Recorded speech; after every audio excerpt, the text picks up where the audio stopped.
സമൃദ്ധമായ ജീവിതം എന്ന ടെലിവിഷൻ പ്രോഗ്രാമിലേക്ക് നിങ്ങളെ എല്ലാവരെയും സ്വാഗതം ചെയ്യുന്നു. പ്രിയമുള്ളവരെ, ഈ ദിവസത്തെ എൻ്റെ സന്ദേശത്തിൻ്റെ തലക്കെട്ട് ഇതാണ്: ദിനം തോറും പരിശുദ്ധാത്മാവിൽ നിറയുന്ന അനുഭവം. ഒരു ക്രിസ്തീയ ജീവിതത്തിൽ നമ്മൾ രക്ഷിക്കപ്പെട്ടതിന് ശേഷം, നമ്മൾ പരിശുദ്ധാത്മാവിനാൽ നിറയപ്പെട്ടതിന് ശേഷം ആരാണ് നമ്മൾ നിറയുന്നത്? നമ്മുടെ അടുത്ത ലക്ഷ്യം എന്താണ്? നമ്മൾ എല്ലാ ദിവസവും പരിശുദ്ധാത്മാവിനാൽ നിറയപ്പെടണം.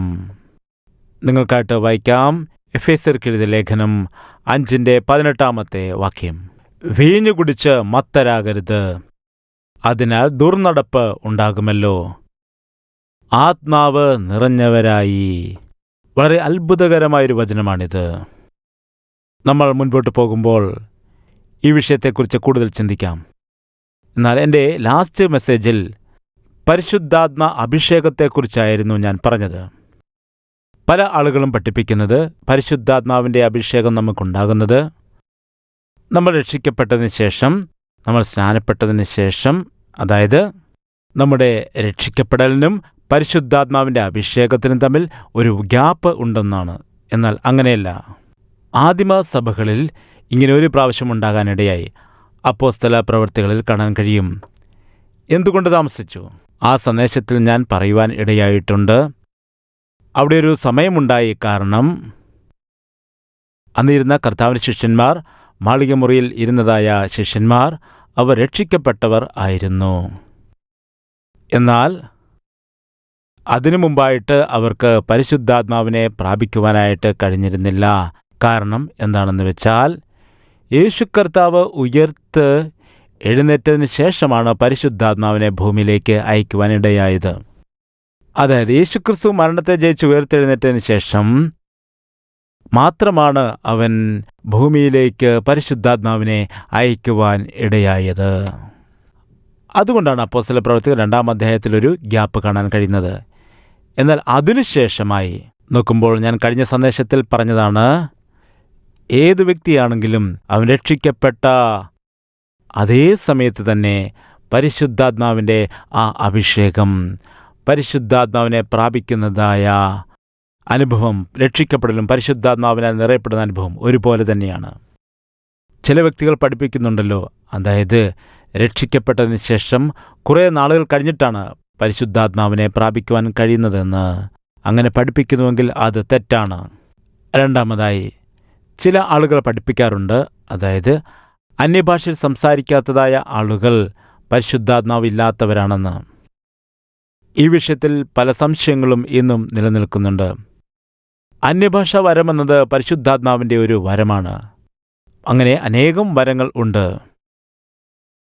എന്നാൽ മറ്റു വരങ്ങൾ ഒരു വ്യക്തിയിൽ കാണാതിരിക്കുകയാണെങ്കിൽ പരിശുദ്ധാത്മാവിനാൽ നിറയപ്പെട്ടിട്ടില്ല എന്ന് പറയുന്നില്ല. എന്നാൽ അന്യഭാഷ സംസാരിക്കുന്ന മാത്രം ഇങ്ങനെ പറയുന്നു, അതാണ് പരിശുദ്ധാത്മാവിനാൽ നിറയുന്നതെന്ന്. അങ്ങനെയല്ല. അതൊരു വരം മാത്രമാണ്. സൗഖ്യത്തിൻ്റെ വരം, കൊടുക്കാനുള്ള വരം, പ്രസംഗിക്കാനുള്ള വരം, അങ്ങനെ ഒരുപാട് വരങ്ങൾ സഭയിൽ ഉണ്ട്. അതുകൊണ്ട് ഒരു വ്യക്തി രക്ഷിക്കപ്പെട്ട അപ്പോൾ തന്നെ, ആ നിമിഷത്തിൽ തന്നെ പരിശുദ്ധാത്മാവ് ആകുന്ന വരം ആ വ്യക്തിക്ക് ലഭിച്ചിരിക്കുന്നു എന്ന് നമ്മൾ മനസ്സിലാക്കേണ്ടതാണ്. പരിശുദ്ധാത്മാവിൽ നിറയപ്പെടുന്ന അനുഭവം ആർക്കും പറയാൻ കഴിയില്ല അന്യഭാഷ സംസാരിക്കാത്തവന് പരിശുദ്ധാത്മാവില്ല എന്ന്. വലിയ പ്രസംഗരായിരിക്കുന്ന Billy Graham, D.L. Moody, Charles Spurgeon, Jonathan Edward, ഇങ്ങനെയുള്ള ശ്രേഷ്ഠ ദൈവദാസന്മാർ അന്യഭാഷ സംസാരിക്കാറില്ല. എന്നാൽ അവർ വലിയ പ്രസംഗകരായിരുന്നു. ആയിരക്കണക്കിന് ആളുകൾ അവരുടെ സന്ദേശങ്ങൾ കേട്ടിട്ട് രക്ഷിക്കപ്പെടുവാൻ ഇടയായി. പറയാൻ കഴിയുമോ അവർക്ക് പരിശുദ്ധാത്മാവില്ല എന്ന്? ഒരിക്കലും കഴിയില്ല. അവരുടെ ജീവിതത്തിൽ പരിശുദ്ധാത്മാവിൻ്റെ അത്ഭുതകരമായ വലിയ പ്രവൃത്തികൾ കാണുവാനിടയായി. അതാണ് സംഭവിച്ചത്. നമ്മുടെ ക്രിസ്തീയ ജീവിതത്തിൽ നമ്മൾ മനസ്സിലാക്കേണ്ടതായ ഒരു കാര്യം ഇതാണ്: പരിശുദ്ധാത്മാവിനാൽ നിറയപ്പെടുന്നതായ വിഷയത്തിന് നമ്മൾ ഒരിക്കലും 2-ാം സ്ഥാനം കൊടുക്കുവാൻ പാടില്ല. ക്രിസ്തീയ ജീവിതത്തിൽ നമ്മൾ ദിനംതോറും പരിശുദ്ധാത്മാവിനാൽ നിറയപ്പെടേണ്ടത് ആവശ്യമാണ്. ഒന്നാമത് നമ്മൾ മനസ്സിലാക്കേണ്ടതാണ്, പെന്തക്കോസ്ത് നാളിൽ എന്തുകൊണ്ടാണ് പരിശുദ്ധാത്മാവിനെ കൊടുത്തത്? ഇവിടെ പെന്തക്കോസ്ത് നാളിനെക്കുറിച്ച് നോക്കുമ്പോൾ അത് യഹൂദന്മാരുടെ ശ്രേഷ്ഠമായ ഒരു ഉത്സവമാണ്. 7 ആഴ്ചയുള്ളതായ ഉത്സവം. അതിനുശേഷം 50-ാമത്തെ ദിവസമാണ് പെന്തക്കോസ്ത് നാൾ. അതായത് ഇസ്രായേൽ ജനം അവർ മരുഭൂമിയിൽ കൂടി യാത്ര ചെയ്തു വന്ന് അവർക്ക് വേണ്ടി ദൈവം ഒരുക്കിയ വാഗ്ദത്ത ദേശത്ത് കടന്നു വന്ന അനുഭവം. അങ്ങനെ 7 ആഴ്ചകൾ അവർ അതിൻ്റെ ഉത്സവം ആഘോഷിക്കുകയാണ്. അതായത് 49 ദിവസം അവർ കഴിഞ്ഞകാല അനുഭവങ്ങളെ ഓർക്കും. ദൈവം അവരെ എങ്ങനെയാണ് മിസ്രൈമിൽ നിന്ന് പുറപ്പെടുവിച്ച് കൊണ്ടുവന്നത്, അവരെ നടത്തിയത്, ഊട്ടിയത്, അവസാനം വാഗ്ദത്ത ദേശത്തിലേക്ക് കൊണ്ടുവന്നത്. 49 ദിവസം കഴിഞ്ഞ് 50-ാമത്തെ ദിവസം വരുമ്പോൾ അത് പെന്തക്കോസ്ത് ഡേയാണ്. അതായത് അവരുടെ ലക്ഷ്യം പൂർത്തിയായ ദിവസം, പൂർണ്ണതയുടെ ദിവസം. ഇവിടെ നമ്മൾ നോക്കുമ്പോൾ അതേപോലെ ഒരു പെന്തക്കോസ്ത് നാളിൻ്റെ ദിവസമായിരുന്നു പരിശുദ്ധാത്മാവിനെ അവർക്ക് പ്രാപിക്കാനായിട്ട് കഴിഞ്ഞത്. അതായത് രക്ഷ എന്നത് വലിയ ഒരു അനുഗ്രഹമാണ്. എന്നാൽ അഭിഷേകത്തിൽ കൂടി അതിലും വലിയ അനുഗ്രഹങ്ങളുണ്ട്. അതുകൊണ്ടാണ് പെന്തക്കോസ്ത് നാളിൽ പരിശുദ്ധാത്മാവിനെ അവർ പ്രാപിക്കുവാൻ ഇടയായത്. നമുക്ക് മുൻപോട്ട് പോകാം. നമ്മൾ പരിശുദ്ധാത്മാവിനാൽ നിറയപ്പെടുന്ന അനുഭവത്തെക്കുറിച്ച് പറഞ്ഞു പോവുകയാണല്ലോ. അതിനു മുമ്പായിട്ട് ഞാൻ ബൈബിളിൽ 2 ഇടത്തായിട്ട് പെന്തക്കോസ്ത് നാളിനെക്കുറിച്ച് പറയുന്നതായ സന്ദർഭം കാണിക്കാം. അതായത് അപ്പോസ്തലപ്രവൃത്തികൾ 2-ാം അധ്യായത്തിൽ യഹൂദന്മാരുടെ പെന്തക്കോസ്ത് നാൾ പറയുന്നു. രണ്ടാമതായി ശമര്യരുടെ പെന്തക്കോസ്ത് നാളിനെക്കുറിച്ച് എഴുതിയിരിക്കുന്നു. ഞാൻ വായിക്കാം. അപ്പോസ്തലപ്രവൃത്തികൾ 8-ാം അധ്യായം 14-15 വാക്യങ്ങൾ. അനന്തരം യെരുശലേമിലുള്ള അപ്പോസ്തലന്മാർ ശമര്യർ ദൈവവചനം കൈക്കൊണ്ടു എന്ന് കേട്ട് പത്രോസിനെയും യോഹന്നാനെയും അവരുടെ അടുക്കൽ അയച്ചു. അവർ ചെന്ന് അവർക്ക് പരിശുദ്ധാത്മാവ് ലഭിക്കേണ്ടതിനായി അവർക്കായി പ്രാർത്ഥിച്ചു. വളരെ മനോഹരമായൊരു വചനമാണ് ഇവിടെ കാണാൻ കഴിയുന്നത്. എന്താണ് സംഭവിച്ചത്? ശമര്യക്കാർ, അവർ യഹൂദരല്ല, മറ്റൊരു വിഭാഗത്തിൽപ്പെട്ടവരാണ്. എന്നാൽ ശമര്യക്കാരും രക്ഷിക്കപ്പെടുവാനിടയായി. ശമര്യക്കാർ കർത്താവിനെ രക്ഷകനായി സ്വീകരിച്ചിരിക്കുന്നു എന്ന വാർത്ത അപ്പോസ്തലർ അറിഞ്ഞപ്പോൾ അവർ പത്രോസിനെയും യോഹന്നാനെയും അവരുടെ നടുവിലേക്ക് അയച്ചിട്ട് അവർക്ക് വേണ്ടി പ്രാർത്ഥിക്കാനും പരിശുദ്ധാത്മാവിനെ അവർ പ്രാപിക്കേണ്ടതിനും വേണ്ടി അയച്ചു. പത്രോസും യോഹന്നാനും അവിടെ ചെന്ന് ശമര്യക്കാർക്ക് വേണ്ടി പ്രാർത്ഥിച്ചപ്പോൾ എന്താണ് സംഭവിച്ചത്? അവർ അവരുടെ മേൽ കൈവച്ചപ്പോൾ അവർക്ക് പരിശുദ്ധാത്മാവ് ലഭിച്ചു. അവിടെ ഒരു ഗ്യാപ്പ് കാണുവാനായിട്ട് കഴിയും. അവർ മുന്നമേ തന്നെ രക്ഷിക്കപ്പെട്ടതായ ആളുകളാണ്. എന്നാൽ കുറേ നാൾ കഴിഞ്ഞിട്ട് പത്രോസും യോഹന്നാനും അവരുടെ നടുവിൽ വന്ന് അവർക്ക് വേണ്ടി പ്രാർത്ഥിച്ചപ്പോഴാണ് അവർ പരിശുദ്ധാത്മാവിനെ പ്രാപിച്ചത്. എന്താണ് സംഭവിച്ചത്? ഇതും ഒരിക്കൽ മാത്രം സംഭവിച്ച ഒരു ചരിത്രപരമായ കാര്യമാണ് ശമര്യക്കാരുടെ ജീവിതത്തിൽ. ഇവിടെ എന്താണ് സംഭവിച്ചത്? ശമര്യക്കാർ രക്ഷിക്കപ്പെട്ട സമയത്ത് പരിശുദ്ധാത്മാവിൻ്റെ അഭിഷേകം അപ്പോസ്തലന്മാർ കൈവച്ചപ്പോൾ അവർക്ക് ലഭിക്കുന്നതായ സന്ദർഭമാണ് കാണുന്നത്. എങ്ങനെയാണ്? പത്രോസും യോഹന്നാനും അവിടെ കടന്നു വന്ന് അവർക്ക് വേണ്ടി പ്രാർത്ഥിച്ചപ്പോൾ അവർ പരിശുദ്ധാത്മാവിനെ പ്രാപിച്ചു. എന്നാൽ അതിനുശേഷം രക്ഷിക്കപ്പെട്ട എല്ലാ ശമര്യക്കാരുടെ ജീവിതത്തിലും അവർ രക്ഷിക്കപ്പെട്ടതായ അതേ സമയത്ത് തന്നെ പരിശുദ്ധാത്മാവെന്ന ദാനവും പരിശുദ്ധാത്മാവിൻ്റെ അഭിഷേകവും അവർക്ക് ലഭിച്ചു എന്ന് കാണുവാൻ കഴിയും. ഈ ടൈം ഗ്യാപ്പ് ആദ്യം മാത്രമാണ് ഉണ്ടായത്. യഹൂദന്മാരുടെ പെന്തക്കോസ്തിൽ ഒരു ഗ്യാപ്പുണ്ടായിരുന്നു, ശമര്യരുടെ പെന്തക്കോസ്തിൽ ഒരു ഗ്യാപ്പുണ്ടായിരുന്നു. എന്നാൽ അതിനുശേഷമുള്ള സമയത്ത്, അതിനുശേഷം രക്ഷിക്കപ്പെട്ടതായ ശമര്യക്കാരുടെ എല്ലാവരുടെയും ജീവിതത്തിൽ അവർ രക്ഷിക്കപ്പെട്ട അതേ സമയത്ത് തന്നെ പരിശുദ്ധാത്മാവിൻ്റെ അഭിഷേകവും ശക്തിയും പ്രാപിച്ചതായിട്ട് കാണുവാനായിട്ട് കഴിയും. ഇവിടെ ശ്രേഷ്ഠകരമായ ഒരു സത്യം നമുക്ക് പരിശോധിക്കാം. എന്തുകൊണ്ടാണ് പത്രോസും യോഹന്നാനും കൈവച്ചപ്പോൾ ശമര്യക്കാർക്ക് പരിശുദ്ധാത്മാവിനെ ലഭിക്കുവാനിടയായി എന്നത്? ഒന്ന്, അപ്പോസ്തലനായ പത്രോസിന് ദൈവരാജ്യത്തിൻ്റെ താക്കോൽ ഏൽപ്പിക്കാനിടയായി. യേശു കർത്താവ് പറഞ്ഞു, ആരാണോ ആ വാതിൽ തുറക്കുന്നത് അതിൽ കൂടി ആളുകൾ കയറും. ആരാണോ വാതിലടയ്ക്കുന്നത് അപ്പോൾ ആർക്കും അകത്ത് കടക്കാൻ കഴിയില്ല. എന്നാൽ ശമര്യക്കാരും ദൈവത്തിൻ്റെ രാജ്യത്തിൽ പ്രവേശിക്കേണ്ടതിനു വേണ്ടി പത്രോസ് ദൈവാത്മാവിൻ്റെ വരം ഉപയോഗിച്ചുകൊണ്ട് അവർക്കും അത് കൊടുക്കുകയായിരുന്നു. അത് ആദ്യത്തെ പ്രാവശ്യം മാത്രമാണ് ഉണ്ടായത്. രണ്ടാമതായിട്ട് പത്രോസും യോഹന്നാനും ശമര്യക്കാരുടെ അരികിലേക്ക് പോകുകയും അവർക്കായി പ്രാർത്ഥിക്കുകയും ചെയ്തപ്പോൾ അവർ പരിശുദ്ധാത്മാവിനെ പ്രാപിച്ചു. അത് രണ്ടാമത്തെ സത്യമാണ്. അതായത് ശമര്യക്കാരും യേശുവിൻ്റെ അടുക്കൽ വരാൻ യോഗ്യതയുള്ളവരായിരുന്നില്ല. ഈ വചനം നമുക്ക് വായിക്കാം. 1 കൊരിന്ത്യർക്ക് എഴുതിയ ലേഖനം 12-ാം അധ്യായം 13-ാമത്തെ വാക്യം. യഹൂദന്മാരോ യവനന്മാരോ ദാസന്മാരോ സ്വതന്ത്രരോ നാം എല്ലാവരും ഏക ശരീരമാകുമാറ് ഒരേ ആത്മാവിൽ സ്നാനമേറ്റും എല്ലാവരും ഒരേ ആത്മാവിനെ പാനം ചെയ്തും ഇരിക്കുന്നു. ഈ അത്ഭുതകരമായ വചനത്തിൽ കൂടി പരിശുദ്ധാത്മാവിൻ്റെ ദാനം നമുക്ക് ലഭിച്ചു എന്ന് മനസ്സിലാക്കാം.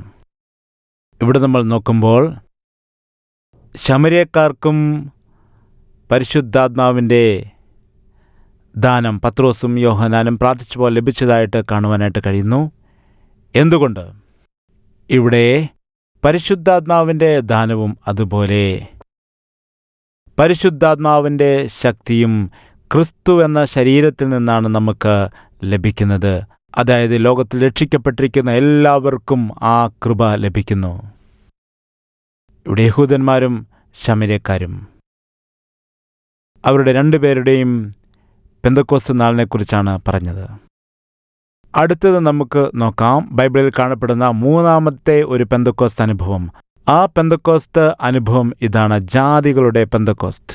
ഈ പ്രത്യേക വചനം നമുക്ക് കാണുവാൻ കഴിയുന്നത് അപ്പോസ്തല പ്രവൃത്തികൾ 10-ാം അധ്യായം 24 മുതൽ 44 വരെയുള്ള വാക്യങ്ങളാണ്. ഞാൻ 44-ാമത്തെ വാക്യം വായിക്കാം. ഈ വാക്കുകളെ പത്രോസ് പ്രസ്താവിക്കുമ്പോൾ തന്നെ വചനം കേട്ട എല്ലാവരുടെ മേലും പരിശുദ്ധാത്മാവ് വന്നു. ഇതാണ് ജാതികളുടെ പെന്തക്കോസ്ത് അനുഭവം. കൊർന്നല്യോസ് ഒരു ജാതിയായ മനുഷ്യനായിരുന്നു. യേശു എന്താണ് പറഞ്ഞത്? പത്രോസേ, കൊർന്നല്യോസിൻ്റെ അടുക്കലേക്ക് നീ പോകണം, അവനോട് സുവിശേഷം അറിയിക്കുക, അവനെ രക്ഷയിലേക്ക് നടത്തുക, അവന് പരിശുദ്ധാത്മാവെന്ന ദാനം ലഭിക്കാൻ പ്രാർത്ഥിക്കുകയും ചെയ്യുക. അങ്ങനെ പത്രോസ് അത് കേട്ട് കൊർന്നല്യോസിൻ്റെ അടുക്കൽ ചെന്ന് വചനം സംസാരിച്ചു. ദൈവത്തിൻ്റെ വചനം പ്രസ്താവിച്ചുകൊണ്ടിരിക്കുമ്പോൾ പത്രോസ് സുവിശേഷം, രക്ഷയുടെ സുവിശേഷം, യേശുവിൻ്റെ സുവിശേഷം പങ്കുവെച്ചുകൊണ്ട് ഇരിക്കുമ്പോൾ കൊർന്നല്യോസ് അതെല്ലാം മനസ്സിലാക്കിയെടുത്തു. അവൻ രക്ഷയെന്ന പദ്ധതിയെക്കുറിച്ച് മനസ്സിലാക്കാനിടയായി.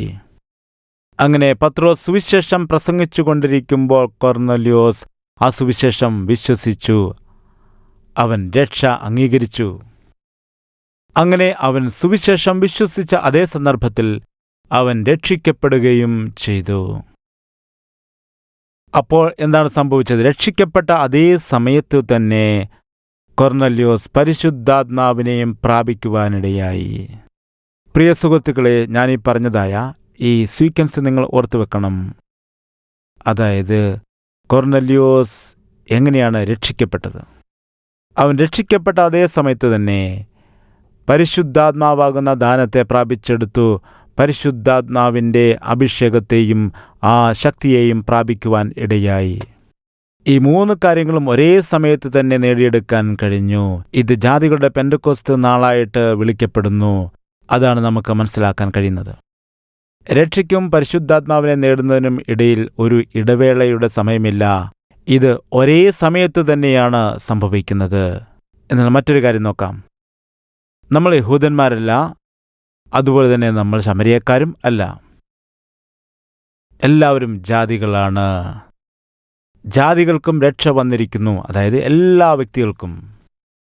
നമ്മൾ കർത്താവിൻ്റെ സന്നിധിയിൽ നമ്മുടെ പാപങ്ങളെ ഏറ്റുപറയുമ്പോൾ, പറഞ്ഞതിന് ശേഷം യേശു കർത്താവിനോട് ക്ഷമയാചിക്കുമ്പോൾ അവനെ കർത്താവും രക്ഷകനുമായി നമ്മൾ സ്വീകരിക്കുമ്പോൾ എന്താണ്, നമ്മൾ രക്ഷിക്കപ്പെടുന്ന അതേ സമയത്ത് തന്നെ പരിശുദ്ധാത്മാവിൻ്റെ ദാനത്തെ നമുക്ക് ലഭിക്കുവാനിടയാകും. അതേപോലെ പരിശുദ്ധാത്മാവിൻ്റെ ശക്തിയെയും പ്രാപിക്കും. അതുകൊണ്ട് നമ്മളൊരു കാര്യം മനസ്സിലാക്കണം. ആരെങ്കിലും നിങ്ങളോട് പറയുകയാണ്, നിങ്ങൾ രക്ഷിക്കപ്പെട്ടതിന് ശേഷം കുറേ കാലം കഴിഞ്ഞിട്ട് മാത്രമേ നിങ്ങൾക്ക് അഭിഷേകം ലഭിക്കുകയുള്ളൂ എന്ന് പറയുകയാണെങ്കിൽ അവരോട് നിങ്ങൾ പറയണം അത് തെറ്റാണെന്ന്. അവരോട് അപ്പോസ്തല പ്രവൃത്തികൾ 10-ാം അധ്യായത്തിൽ പറയുന്ന ജാതികളുടെ പെന്തക്കോസ്തിനെ കുറിച്ച് പറയണം. അതായത് ബൈബിളിൽ ആരെക്കുറിച്ചാണോ ജാതികളെന്ന് പറയുന്നത് അതനുസരിച്ച് നമ്മൾ മനസ്സിലാക്കണം നമ്മളും ജാതികളാകുന്നു എന്ന്. ജാതികളായ എല്ലാവർക്കും രക്ഷ വന്നു. അവിടെ ഗ്യാപ്പില്ല. അവിടെ രക്ഷയും പരിശുദ്ധാത്മാവിൻ്റെ ദാനവും പരിശുദ്ധാത്മാവിൻ്റെ ശക്തിയും ഒരേ സമയം തന്നെ സംഭവിച്ചു. ആരെങ്കിലും നിങ്ങളോട് പറയുകയാണ് അവർ രക്ഷിക്കപ്പെട്ടു എന്നാൽ പരിശുദ്ധാത്മാവിനെ പ്രാപിച്ചിട്ടില്ല എന്ന് പറഞ്ഞാലും അത് തെറ്റാണ്. അവർ അത് മനസ്സിലാക്കിയിട്ടില്ല. നിങ്ങൾ ഏത് സഭയിൽ പോകുന്ന വ്യക്തിയാണെങ്കിലും വിഷയമില്ല. മെത്തഡിസ്റ്റ് ആണെങ്കിലും CSI ആണെങ്കിലും CNA ആണെങ്കിലും മെത്തഡിസ്റ്റ് ആണെങ്കിലും ലൂതറൻ ആണെങ്കിലും നിങ്ങൾ ഏത് ഡിനോമിനേഷനിൽ പോകുന്ന വ്യക്തിയാണെങ്കിലും ഞാൻ നിങ്ങളോട് ദൈവവചനത്തിൻ്റെ അധികാരത്തിൽ പറയട്ടെ, നിങ്ങൾ രക്ഷിക്കപ്പെട്ട അതേ സമയം തന്നെ പരിശുദ്ധാത്മാവിനെയും പരിശുദ്ധാത്മാവിൻ്റെ ശക്തിയെയും പ്രാപിച്ചിരിക്കുന്നു. അതാണ് അഭിഷേകം. ദൈവത്തിൻ്റെ വചനം പറയുന്നു, പരിശുദ്ധാത്മാവിനെ കൂടാതെ ആർക്കും യേശുക്രിസ്തുവിനെ കർത്താവെന്ന് പറയാൻ കഴിയില്ല. നമ്മളെല്ലാവരും കർത്താവിനെ ഏറ്റുപറയുന്നില്ലേ? ഞാനൊരു ബാപ്റ്റിസ്റ്റ് ചുറ്റുപാടുള്ള മനുഷ്യനാണ്. ഞാൻ അന്യഭാഷ സംസാരിക്കുന്നില്ല. എന്നാൽ എനിക്ക് പരിശുദ്ധാത്മാവിൻ്റെ ശക്തിയുണ്ട്. എനിക്ക് പ്രസംഗത്തിൻ്റെ വരമുണ്ട്. അത് പരിശുദ്ധാത്മാവിൻ്റെ ദാനമാണ്. നമ്മൾ രക്ഷിക്കപ്പെട്ടതിന് ശേഷം, അതായത് നമ്മൾ രക്ഷിക്കപ്പെട്ടതിന് ശേഷം പരിശുദ്ധാത്മാവ് നമ്മുടെ ഉള്ളിൽ വസിക്കുവാനിടയാകും. അതുപോലെ തന്നെ നമുക്ക് പരിശുദ്ധാത്മാവിൻ്റെ ശക്തിയും ഉണ്ട്. പരിശുദ്ധാത്മാവിനെയും ശക്തിയെയും മാറ്റി നിർത്തുവാൻ കഴിയില്ല. അത് ഒരുമിച്ചാണ്, ഒറ്റ പാക്കേജാണ്. പരിശുദ്ധാത്മാവ് എവിടെയുണ്ടോ അവിടെ ശക്തിയും ഉണ്ട്. സുഹൃത്തുക്കളെ, ഞാൻ നിങ്ങളോട് പറയുവാൻ ആഗ്രഹിച്ചതായ വിഷയം ഇതാണ്. നമ്മൾ ക്രിസ്തീയ ജീവിതത്തിൽ മുൻപോട്ട് പോകുമ്പോൾ നമുക്ക് ദിനംതോറുമുള്ള പരിശുദ്ധാത്മാവിൻ്റെ ഒരു നിറവ് ആവശ്യമാണ്. എഫേസ്യർക്കെഴുതിയ ലേഖനം 5:18 വാക്യം, വീഞ്ഞു കുടിച്ച് മത്തരാകരുത്, നമ്മൾ ആത്മാവിനാൽ നിറയപ്പെടുന്നവരാകണം. ദിനംതോറും പരിശുദ്ധാത്മാവിനാൽ നിറയപ്പെടണം എന്ന് പറയുമ്പോൾ അതുകൊണ്ട് അർത്ഥമാക്കുന്നത് എന്താണ്? അതിൻ്റെ ഏറ്റവും അടിസ്ഥാനപരമായ സത്യം ഇതാണ്. എഴുതിയെടുക്കേണ്ട ആളുകൾ എഴുതിയെടുക്കണം. നമ്മൾ ദിനംതോറും ദൈവത്തിൻ്റെ ആത്മാവിൻ്റെ നിയന്ത്രണത്തിന് കീഴിൽ, ആത്മാവിൻ്റെ അനുസരണത്തിന് കീഴിൽ മുൻപോട്ട് വരിക എന്നതാണ്. മദ്യപിക്കുന്നതായ ഒരു വ്യക്തിയെ സംബന്ധിച്ച് ആരാണ് അവനെ നിയന്ത്രിക്കുന്നത്? മദ്യമാണ് അവനെ നിയന്ത്രിക്കുന്നത്. നമ്മൾ പരിശുദ്ധാത്മാവിനാൽ നിറയപ്പെടുമ്പോൾ പരിശുദ്ധാത്മാവ് നമ്മെ നിയന്ത്രിക്കും. നമ്മൾ പരിശുദ്ധാത്മാവിൻ്റെ ഹിതം പോലെ ആയിത്തീരും. ഇത് നിങ്ങൾ എഴുതി വയ്ക്കേണ്ടതാണ്. ഇത് കൂടുതൽ നമ്മൾ പരിശുദ്ധാത്മാവിലാവുകയല്ല, പരിശുദ്ധാത്മാവ് കൂടുതലായി നമ്മിൽ വന്ന് നിറയുന്ന അനുഭവമാണ്. അതെങ്ങനെയാണ് സംഭവിക്കുന്നത്? കൂടുതലായി നമ്മൾ പരിശുദ്ധാത്മാവിൻ്റെ മുൻപിൽ സമർപ്പിക്കപ്പെടുമ്പോൾ പരിശുദ്ധാത്മാവ് നമ്മിൽ വന്ന് നിറയും. അവൻ കൂടുതലായി വന്ന് നിറയുമ്പോൾ കൂടുതലായി നമ്മുടെ മേൽ പരിശുദ്ധാത്മാവിൻ്റെ നിയന്ത്രണം കടന്നു വരാനിടയാകും. A.W. ടോസർ എന്ന വലിയൊരു തിയോളജിസ്റ്റ് ഇപ്രകാരം പറഞ്ഞു, എല്ലാ വിശ്വാസികൾക്കും പരിശുദ്ധാത്മാവുണ്ട്, എന്നാൽ എല്ലാ വിശ്വാസികളെയും പരിശുദ്ധാത്മാവിന് ലഭിച്ചിട്ടില്ല. ഇതാണ്, നമുക്കെല്ലാം പരിശുദ്ധാത്മാവുണ്ട്, എന്നാൽ നമ്മൾ ചോദിക്കണം നമ്മോട് തന്നെ, നമ്മൾ എല്ലാവരും പരിശുദ്ധാത്മാവിലാണോ? പരിശുദ്ധാത്മാവ് നമ്മെ നിയന്ത്രിക്കുന്നുണ്ടോ? നമുക്ക് പരിശുദ്ധാത്മാവിൽ സമർപ്പിതമായ ഒരു ജീവിതമുണ്ടോ? ഇതാണ് നമ്മെക്കുറിച്ച് ചോദിക്കേണ്ടത്. കൂടുതലായിട്ട് നമ്മൾ പരിശുദ്ധാത്മാവിൻ്റെ നിയന്ത്രണത്തിൻ്റെ കീഴിൽ വരുമ്പോൾ കൂടുതലായി പരിശുദ്ധാത്മാവിൻ്റെ ശക്തിയെ പ്രാപിക്കുകയും ചെയ്യും. യേശുക്രിസ്തുവിൻ്റെ ശക്തിയുടെ രഹസ്യം എന്താണ്? അവൻ പരിശുദ്ധാത്മാവിൻ്റെ നിയന്ത്രണത്തിന് കീഴിൽ ആയിരുന്നു. അപ്പോസ്തലപ്രവൃത്തിയിൽ വീണ്ടും വീണ്ടും വായിക്കുമ്പോൾ മനസ്സിലാക്കാൻ കഴിയും, അപ്പോസ്തലന്മാർ പരിശുദ്ധാത്മാവിനാൽ നിറയപ്പെട്ടവരായിരുന്നു. 7 പുരുഷന്മാർ പരിശുദ്ധാത്മാവിനാൽ നിറയപ്പെടുന്നു. അപ്പോസ്തലപ്രവൃത്തികൾ 6:3. സ്റ്റെഫാനോസ് ആത്മാവിനാൽ നിറയപ്പെടുന്നു. പ്രവൃത്തികൾ 6:5. ബർന്നബാസ് പരിശുദ്ധാത്മാവിനാൽ നിറയപ്പെടുന്നു. പ്രവൃത്തികൾ 11:24. അപ്പോസ്തലനായ പൗലോസിന് ദിനംതോറും പരിശുദ്ധാത്മാവിനാൽ നിറയപ്പെടുന്നതായ ഒരു അനുഭവം ഉണ്ടായിരുന്നു. അപ്പോസ്തലപ്രവൃത്തികൾ 13:9. അതുപോലെ ശിഷ്യന്മാർ പരിശുദ്ധാത്മാവിനാൽ നിറയപ്പെട്ടു. അപ്പോസ്തലപ്രവൃത്തികൾ 13:52. എന്താണ് ഇവിടെ പറയുന്നത്? പരിശുദ്ധാത്മാവിനാൽ നിറയപ്പെടുന്ന അനുഭവം അത് തുടർച്ചയായി സംഭവിക്കേണ്ട കാര്യമാണ്. നമ്മുടെ എല്ലാവരുടെയും ജീവിതത്തിൽ പരിശുദ്ധാത്മാവിനാൽ നിറയപ്പെടുന്ന അനുഭവം ഉണ്ടായിരിക്കണം. അതെങ്ങനെയാണ്? കൂടുതലായിട്ട് പരിശുദ്ധാത്മാവിൻ്റെ മുൻപിൽ സമർപ്പണത്തോടെ അനുസരണത്തോടെ ആയിരിക്കുമ്പോൾ കൂടുതലായി പരിശുദ്ധാത്മാവിനാൽ നിറയപ്പെടുവാൻ ഇടയാകും. ഞാൻ നിങ്ങളോട് പറയട്ടെ, ഒരിക്കൽ നിങ്ങൾ പരിശുദ്ധാത്മാവിനാൽ നിറയപ്പെട്ടതിന് ശേഷം കൂടുതലായി നിങ്ങൾ ദിനംതോറും പരിശുദ്ധാത്മാവിനാൽ നിറയപ്പെടുമ്പോൾ പരിശുദ്ധാത്മാവിൻ്റെ ശക്തിയാൽ നിങ്ങൾ നിറയപ്പെടാനിടയാകും. ഈ ശക്തി എന്താണ് ചെയ്യുന്നത്? നമ്മുടെ ജീവിതത്തിൽ പരിശുദ്ധാത്മാവ് 3 പ്രധാന കാര്യങ്ങൾ ചെയ്യുന്നുണ്ട്. നമ്പർ 1, പരിശുദ്ധാത്മാവിൻ്റെ വിവിധ തരത്തിലുള്ള ശുശ്രൂഷകൾ 15 കാര്യങ്ങൾ ബൈബിളിൽ പറയുന്നുണ്ട്. അവൻ നമ്മെ പഠിപ്പിക്കുന്നു, നമ്മെ ഉപദേശിക്കുന്നു, നമ്മെ ആശ്വസിപ്പിക്കുന്നു. ദൈവസ്നേഹം നമ്മുടെ ഉള്ളിലേക്ക് ഇറങ്ങി വരുന്നു. ഈ നിറവ് സംഭവിക്കുന്നത് പരിശുദ്ധാത്മാവിൽ കൂടിയാണ്. രണ്ടാമത്തെ കാര്യം ഇതാണ്, പരിശുദ്ധാത്മാവിൻ്റെ ദാനങ്ങൾ നമ്മിൽ കൂടി പ്രവർത്തിക്കുവാനിടയാകും. റോമർക്കെഴുതിയ ലേഖനം 12-ാം, 1 കൊരിന്ത്യർ 12-ാം അധ്യായം ഇവയിൽ 15 ആത്മവരങ്ങളെക്കുറിച്ച് പഠിപ്പിക്കുന്നുണ്ട്. ഇത് നമ്മുടെ സഭയിൽ നമ്മൾ ഉപയോഗിക്കണം. പ്രിയ വിശ്വാസികളെ, നിങ്ങളെല്ലാവരും തന്നെ ദിനംതോറും പരിശുദ്ധാത്മാവിനാൽ നിറയപ്പെടേണ്ടത് അത്യാവശ്യമാണ്.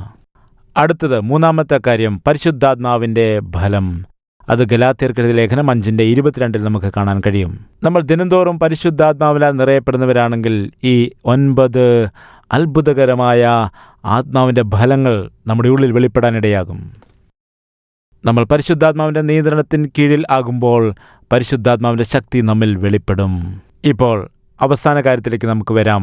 എങ്ങനെ നമുക്ക് പരിശുദ്ധാത്മാവിനാൽ നിറയപ്പെടാൻ കഴിയും? എങ്ങനെയാണ് പരിശുദ്ധാത്മാവിൻ്റെ നിയന്ത്രണത്തിന് കീഴിലേക്ക് കടന്നു വരാൻ കഴിയുന്നത്? ബൈബിളിൽ 4 ഉപദേശങ്ങളാണ് ഇതിനെക്കുറിച്ച് പറയുന്നത്. എനിക്കത് വിശദീകരിക്കാനായിട്ട് സമയമില്ല, എന്നാൽ ഞാനത് പറഞ്ഞു തരാം. നിങ്ങളത് ബൈബിൾ വായിച്ച് ധ്യാനിക്കണം. 1, പരിശുദ്ധാത്മാവിനാൽ ദിനംതോറും നിറയപ്പെടേണ്ടതിനു വേണ്ടി നിങ്ങൾ സ്വർഗസ്ഥനായ പിതാവിനോട് ചോദിക്കണം. ലൂക്കോസ് 11:13 സ്വർഗസ്ഥനായ പിതാവ് തന്നോട് യാചിക്കുന്നവർക്ക് പരിശുദ്ധാത്മാവിനെ എത്ര അധികം കൊടുക്കും. നിങ്ങളുടെ എല്ലാ പ്രാർത്ഥനകളിലും നിങ്ങൾ സ്വർഗീയ പിതാവിനോട് ആത്മാവിനെക്കുറിച്ച് ചോദിച്ചുകൊണ്ടേയിരിക്കണം. നമുക്ക് ചോദിക്കാൻ ഒരുപാട് കാര്യങ്ങളുണ്ട്, എന്നാൽ ഏറ്റവും പ്രധാനമായിട്ട് നമ്മൾ ചോദിക്കേണ്ടതായ കാര്യം ഇതാണ്: പരിശുദ്ധാത്മാവിനാൽ കൂടുതൽ കൂടുതൽ നിറയപ്പെടുവാനായിട്ട് സ്വർഗീയ പിതാവിനോട് നമ്മൾ പ്രാർത്ഥനയിൽ കൂടി ചോദിക്കണം. രണ്ടാമത്തെ കാര്യം ഇതാണ്, നമ്പർ 2, നല്ലൊരു ശക്തമായ പ്രാർത്ഥന ജീവിതം. പ്രവൃത്തിയുടെ പുസ്തകം 4:31 ഇങ്ങനെ പ്രാർത്ഥിച്ചപ്പോൾ അവർ കൂടിയിരുന്ന സ്ഥലം കുലുങ്ങി, എല്ലാവരും പരിശുദ്ധാത്മാവ് നിറഞ്ഞവരായി ദൈവവചനം ധൈര്യത്തോടെ പ്രസ്താവിച്ചു എന്ന് എഴുതിയിരിക്കുന്നു. എത്ര ശ്രേഷ്ഠകരമായ വചനമാണ്! അപ്പോസ്തലന്മാർ അവർ പ്രാർത്ഥിച്ചിരുന്നു. അവർ കൂടുതലായി പ്രാർത്ഥിക്കുന്തോറും കൂടുതലായി പരിശുദ്ധാത്മാവിൻ്റെ ശക്തിയാൽ നിറയപ്പെടാനിടയായി. നിങ്ങളുടെ എല്ലാ പ്രാർത്ഥനകളിലും നിങ്ങൾ ചെയ്തതായ തെറ്റായ കാര്യങ്ങളെല്ലാം നിങ്ങൾ ഏറ്റുപറയുക, കർത്താവിനോട് ക്ഷമയാചിക്കുക. എന്നിട്ട് നിങ്ങൾ പ്രാർത്ഥിക്കുമ്പോൾ ഓട്ടോമാറ്റിക്കായിട്ട് നമ്മൾ ആത്മാവിനാൽ നിറയപ്പെടും. 3-ാമത്തെ പ്രിൻസിപ്പിൾ, വിശുദ്ധിയിൽ ദിനംതോറുമുള്ള വളർച്ച പരിശുദ്ധാത്മാവിൽ നിറയപ്പെടാൻ കാരണമാകും. 1 കൊരിന്ത്യർക്ക് എഴുതിയ ലേഖനം 3-ാം അധ്യായം 16-17 വായിക്കുന്നു. നിങ്ങൾ ദൈവത്തിൻ്റെ മന്ദിരം എന്നും ദൈവത്തിൻ്റെ ആത്മാവ് നിങ്ങളിൽ വസിക്കുന്നു എന്നും അറിയുന്നില്ലയോ? ദൈവത്തിൻ്റെ മന്ദിരം നശിപ്പിക്കുന്നവനെ ദൈവം നശിപ്പിക്കും. ദൈവത്തിൻ്റെ മന്ദിരം വിശുദ്ധമല്ലോ, നിങ്ങളും അങ്ങനെ തന്നെ. നമ്മുടെ ശരീരം ദൈവത്തിൻ്റെ മന്ദിരമാണ്. നമ്മൾ കൂടുതലായി വിശുദ്ധിയാൽ നിറയപ്പെടുന്തോറും കൂടുതലായി പരിശുദ്ധാത്മാവിനാൽ നിറയപ്പെടുവാനും ഇടയാകും. എഫെസ്യർക്ക് എഴുതിയ ലേഖനം 4:30 അപ്പോസ്തലനായ പൗലോസ് പറയുന്നു, ആത്മാവിനെ ദുഃഖിപ്പിക്കരുത്. നമ്മിൽ പാപമുണ്ടെങ്കിൽ പരിശുദ്ധാത്മാവ് ദുഃഖിക്കും. നമ്മുടെ ജീവിതത്തിലെ തടസ്സങ്ങളെയെല്ലാം എടുത്തു മാറ്റുന്ന സമയത്ത് നമ്മൾ കൂടുതലായി വിശുദ്ധിയിൽ വളരുമ്പോൾ കൂടുതലായി പരിശുദ്ധാത്മാവ് നമ്മിൽ നിറയും. പരിശുദ്ധാത്മാവിൻ്റെ കൂടുതലായുള്ള ശക്തിയെ നമുക്ക് അനുഭവിക്കുവാനായിട്ട് കഴിയും. 3 വിഷയങ്ങളെക്കുറിച്ച് നമ്മളിന്ന് സംസാരിച്ചു. ശുശ്രൂഷകളെക്കുറിച്ച്, ദാനങ്ങളെക്കുറിച്ച്, ആത്മാവിൻ്റെ ഫലങ്ങളെക്കുറിച്ച്. അടുത്ത 4ാമത്തെ പ്രിൻസിപ്പിൾ നമുക്ക് നോക്കാം. ദിനംതോറും ദൈവത്തിൻ്റെ വചനം അനുസരിക്കുക. എഫെസ്യർക്ക് എഴുതിയ ലേഖനം 5:21 ക്രിസ്തുവിൻ്റെ ഭയത്തിൽ അന്യോന്യം കീഴ്പ്പെട്ടിരിപ്പീൻ. ഈ വചനം നമ്മൾ ധ്യാനിക്കുന്നതായ സന്ദർഭത്തിൽ മുമ്പ് വായിച്ച വചനം ശ്രദ്ധിക്കുക. എന്താണ്? വീഞ്ഞു കുടിച്ച് മത്തരാകരുത്. അങ്ങനെ കുറേ നിർദ്ദേശങ്ങൾ അപ്പോസ്തലനായ പൗലോസ് ഇതിൽ കൂടി നൽകുന്നുണ്ട്. നിങ്ങൾ കർത്താവിൽ ഭയപ്പെട്ട് പരസ്പരം കീഴടങ്ങിയിരിപ്പീൻ, അനുസരണമുള്ളവരായിരിപ്പീൻ. കീഴടങ്ങിയിരിക്കുക എന്ന് പറയുമ്പോൾ കർത്താവിൽ അനുസരിക്കുക എന്നതാണ്.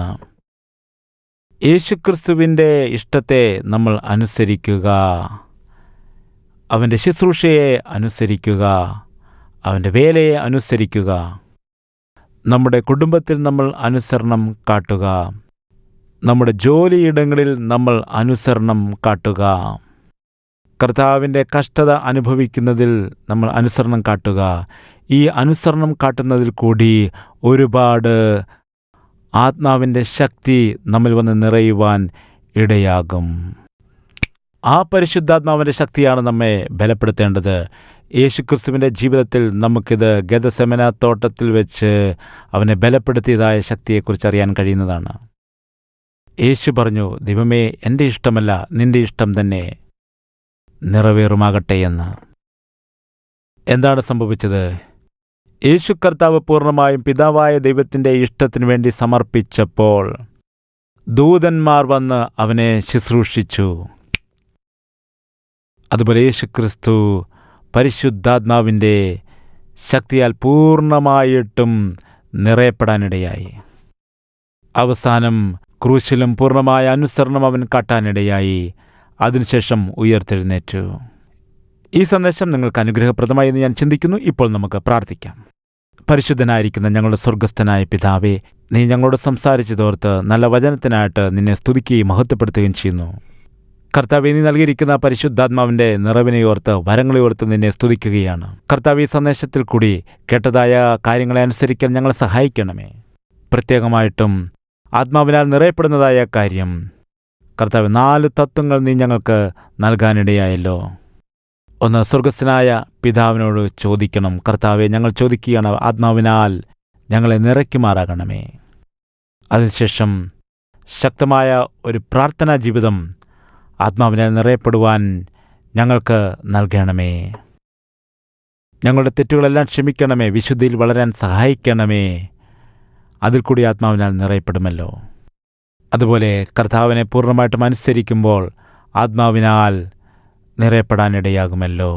കർത്താവ് ഇന്ന് കേട്ടതായ ഈ 4 തത്വങ്ങളും അനുസരിക്കുവാൻ മനസ്സ് കാട്ടുന്ന എല്ലാവരുടെയും ജീവിതത്തിൽ, അവരുടെ കുടുംബത്തിൽ, അവരുടെ കുട്ടികളുടെ മേൽ, അവരുടെ വിദ്യാഭ്യാസത്തിൽ, അവരുടെ ജോലി മേഖലകളിലെല്ലാം പരിശുദ്ധാത്മാവിൻ്റെ അത്ഭുതകരമായ പ്രവൃത്തി കാണുവാൻ സഹായിക്കണമെന്ന് യേശു കർത്താവിൻ്റെ നാമത്തിൽ പ്രാർത്ഥിക്കുകയാണ്. ആമേൻ. ഇന്ന് ഞാൻ നിങ്ങൾക്ക് വേണ്ടി തന്നിരിക്കുന്ന ഈ സന്ദേശം നിങ്ങൾക്കെല്ലാവർക്കും അനുഗ്രഹപ്രദമായി എന്ന് ഞാൻ വിശ്വസിക്കുന്നു. ഈ TV മിനിസ്ട്രി വളരെ ചെലവേറിയ ഒരു കാര്യമാണ്. പരിശുദ്ധാത്മാവ് നിങ്ങളെ പ്രേരിപ്പിക്കുകയാണെങ്കിൽ ഡൊനേഷനുകൾ നൽകുക. അതുപോലെ സ്ക്രീനിൽ കൊടുത്തിരിക്കുന്ന QR കോഡ് നിങ്ങൾ സ്കാൻ ചെയ്യുക. അല്ലെങ്കിൽ അതിൻ്റെ ഒരു പിക്ചർ എടുത്തിട്ടും നിങ്ങൾക്ക് ഡൊണേഷൻ അയക്കുവാൻ കഴിയുന്നതാണ്. അതുപോലെ തന്നെ ഇപ്പോൾ സ്ക്രീനിൽ നൽകുന്ന ഓൺലൈൻ ബാങ്ക് ഡീറ്റെയിൽസ് നിങ്ങൾ ദയവ് ചെയ്ത് രേഖപ്പെടുത്തുക. അവയിലേക്കും നിങ്ങളുടെ ഡൊണേഷനുകൾ അയക്കുവാൻ നിങ്ങൾക്ക് കഴിയുന്നതാണ്. അതുപോലെ മണി ഓർഡറുകൾ അയക്കുവാൻ ആഗ്രഹിക്കുന്ന വ്യക്തികളാണെങ്കിൽ ദയവ് ചെയ്ത് ഈ അഡ്രസ്സ് രേഖപ്പെടുത്തുക. അതിലേക്ക് നിങ്ങൾക്ക് അയക്കുവാൻ കഴിയുന്നതാണ്. Abundant life 1533 RT, Vijayanagar colony, Hyderabad 500057, Telangana, India. ആശീർവാദത്തിനായിട്ട് തലകളെ വണക്കാം. പിതാവായ ദൈവത്തിൻ്റെ സ്നേഹവും പുത്രനായിരിക്കുന്ന യേശുക്രിസ്തുവിൻ്റെ കൃപയും പരിശുദ്ധാത്മാവിൻ്റെ കൂട്ടായ്മയും സഹവാസവും നാം ഓരോരുത്തരോടും നാം പ്രാർത്ഥിച്ച സകല വിഷയങ്ങളോടും ഇന്നു മുതൽ എന്നേക്കുമുണ്ടായിരിക്കുമാറാകട്ടെ. ആമേൻ.